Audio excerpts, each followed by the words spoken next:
The next gal coming to the stage, she is unique, she is funny, she has never done comedy before. Please give a very warm welcome for Becky Bag, everybody!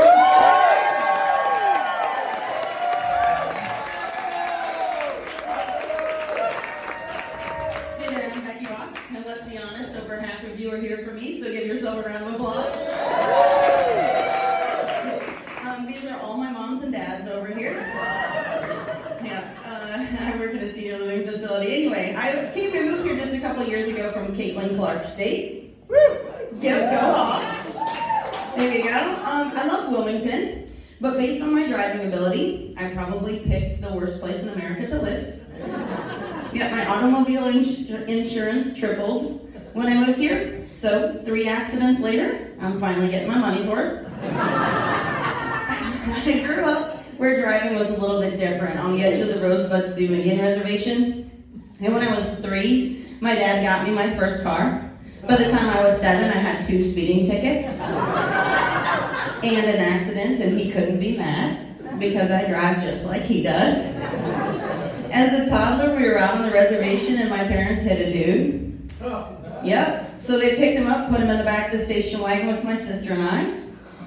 And when that man regained consciousness, he looked at my mom and he said, "You're pregnant with a boy and you'll name him Eugene."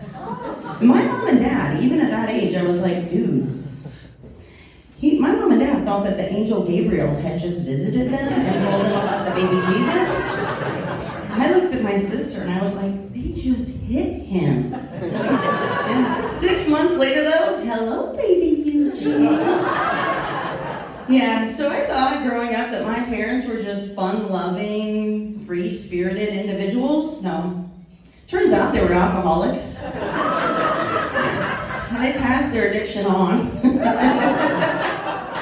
Yeah, so, but recovery's been amazing for my family.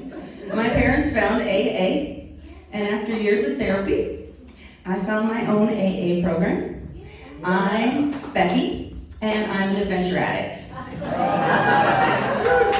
So I got married, then I got divorced, I had 2 kids. They're also addicts. Nature, nurture, no choice. When I first got married, I took up skydiving, and I couldn't get over the altitude sickness. So altitude sickness, you're sick to your stomach, you're worn out, lethargic, just couldn't get over it, can't sleep. I went to the doctor, I came home, and I was like, dude, I can keep skydiving. 6 months later, hello baby Eugene. Actually, we named him Nick.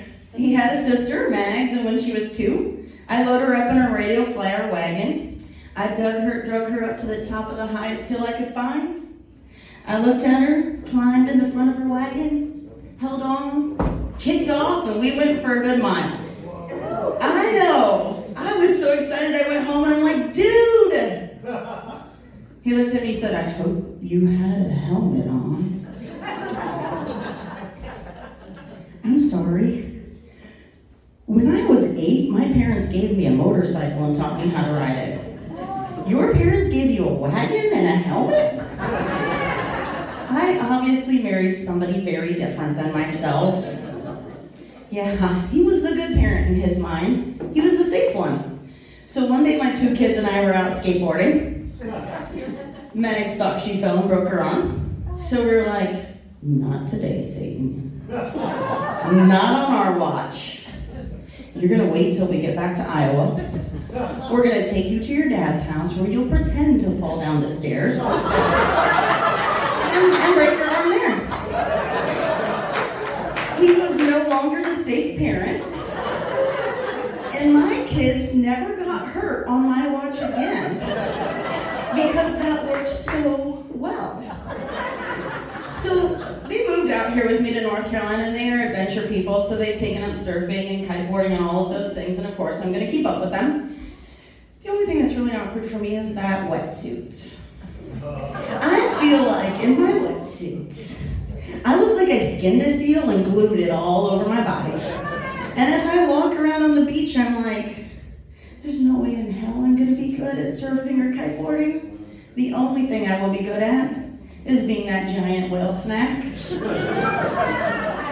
Yeah, so my newest adventure is because I am an adventure addict, applied for grad school. I just recently got accepted into the UNCW. I'm going into the Master of Social Work program, so I said to my kids, I gotta be ready. I wanna be cool. So they said the first thing you're gonna learn is how to pay with your phone. I was like, I can do that. So I'm going around town practicing. I said to my son, come on, I'm gonna show you something, and not only are you gonna be impressed with me, every cashier in Wilmington is. He's like, okay. So we go out, I walk in, I'm like, can I tap that?